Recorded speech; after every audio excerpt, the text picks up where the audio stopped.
Assalamualaikum warahmatullahi wabarakatuh. Waalaikumsalam warahmatullahi wabarakatuh. Jadi di sini saya sama Vina itu mau menyampaikan atau sharing-sharing lah terkait materi yang sudah pernah kita presentasikan di kelas ya. Materi apa tuh kakak? Agar teman-teman yang lain kita bisa berbagi ilmu dan teman-teman bisa mendapatkan ilmu baru. Nah, materinya apa Mbak Vina? Jadi materinya itu makomat dan ahwal dalam penyembuhan sufi, bentuk dari khauf, roja, mahabbah, dan muraqabah sebagai mekanisme transformasi psikospiritual.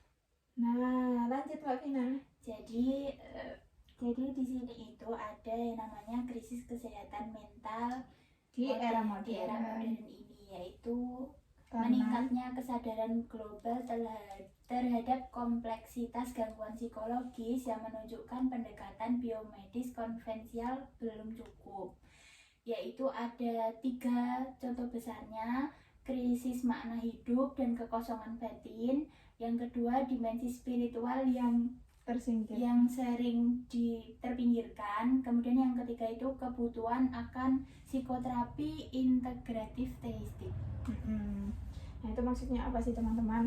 Jadi di era modern sekarang itu kita banyak menemukan tentang orang-orang yang kehilangan krisis makna hidup, lalu juga kekosongan batin, dan dia juga sering tidak memprioritaskan spiritual, padahal kesehatan mental itu salah satu pengaruhnya itu dari spiritualnya. Betul apa enggak Mbak? Ya, Jadi kedekatan Tuhan dengan kita itu juga berpengaruh dengan mental kita selain pikiran kita juga gitu.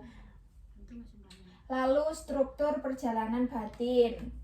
Jadi di sini memahami perbedaan makomat dan ahwal. Nah, makomat sendiri itu apa sih? Nah, makomat sendiri itu posisi spiritual yang stabil dicapai melalui usaha sadar diri, self awareness, latihan moral, diado, dan disiplin rohani yang konsisten.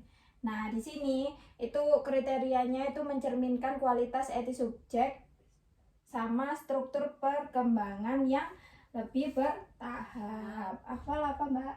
Kalau ahwal itu kondisi batin yang bersifat temporer. Jadi ahwal itu anugerah dari Tuhan dan tidak sepenuhnya dalam kendali dan kehendak manusia. Jadi ahwal itu datang karena pengalaman kesadaran, sehingga Allah itu memberi kita kesadaran batin, kayak kita dikasih hidayah gitu.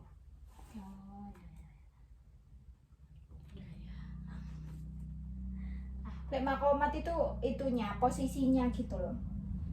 Ya. Iya. Terus Tazkiyatun. benar. Benar. Iya. Kemudian itu tazkiyatun nafs itu sebagai metode utama. Jadi apa sih itu tazkiyatun nafs? Ya, tazkiyatun nafs itu adalah pembersihan jiwa. Jadi menempatkan hati sebagai pusat kesadaran dan fokus penyembuhan. Jadi kita tuh harus mendekatkan diri dengan Tuhan.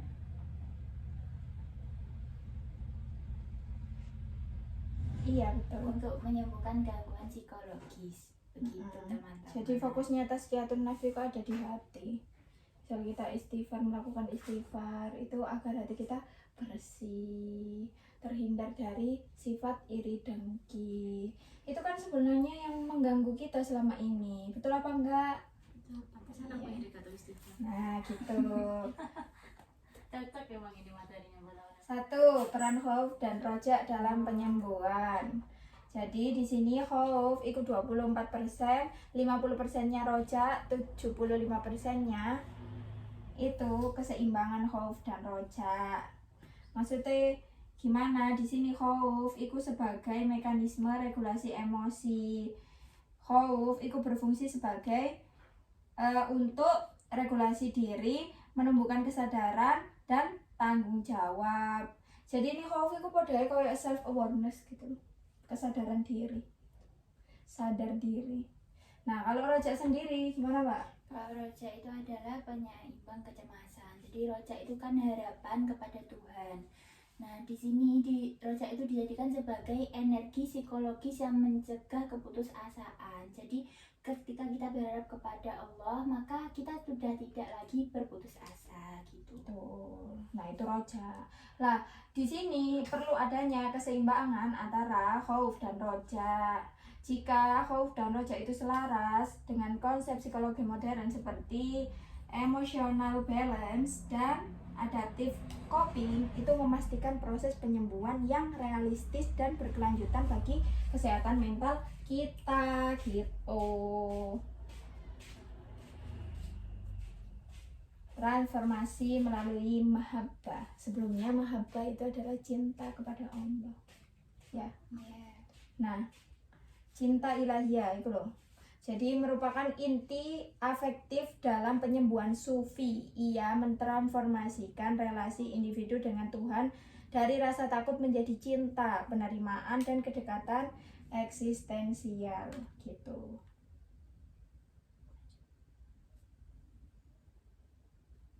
Nah, kemudian muraqabah sebagai kesadaran intens. Jadi muraqabah itu kesadaran kita untuk menghadirkan Tuhan di dalam diri kita. Jadi kita tuh merasa selalu diawasi, dibimbing, serta selalu dalam lindungan Tuhan.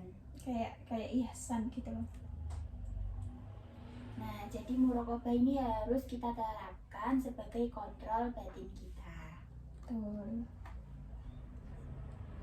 Perbandingan dengan mindfulness apa ya?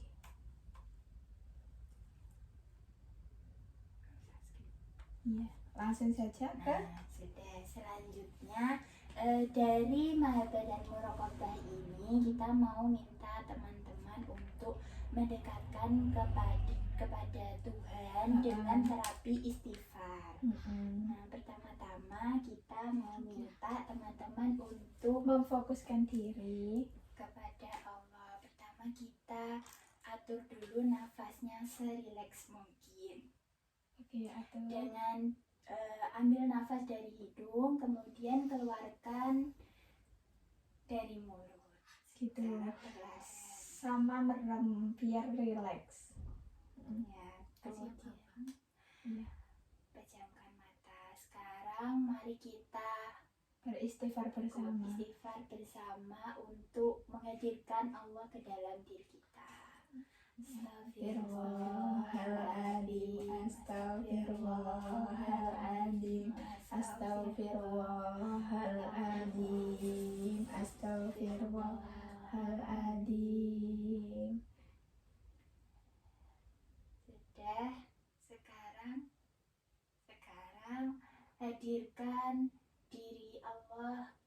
hadirkan Allah ke dalam diri kita.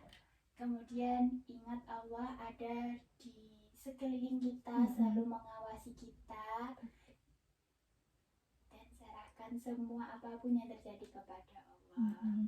Semisal kalian sekarang ada masalah atau ada apapun, itu kalian serahkan semuanya hanya kepada Allah. Mantapkan hatinya lagi. Jika masih kurang fokus, bisa diulangi lagi, lalu istighfar bersama lagi. Hadirkan itu. Sudah. Jika sudah merasa tenang dan lebih nyaman, kembali atur nafas teman-teman dengan menarik nafas lewat hidung, kemudian keluarkan dari mulut perlahan. Lakukan secara berulang hingga teman-teman merasa rileks.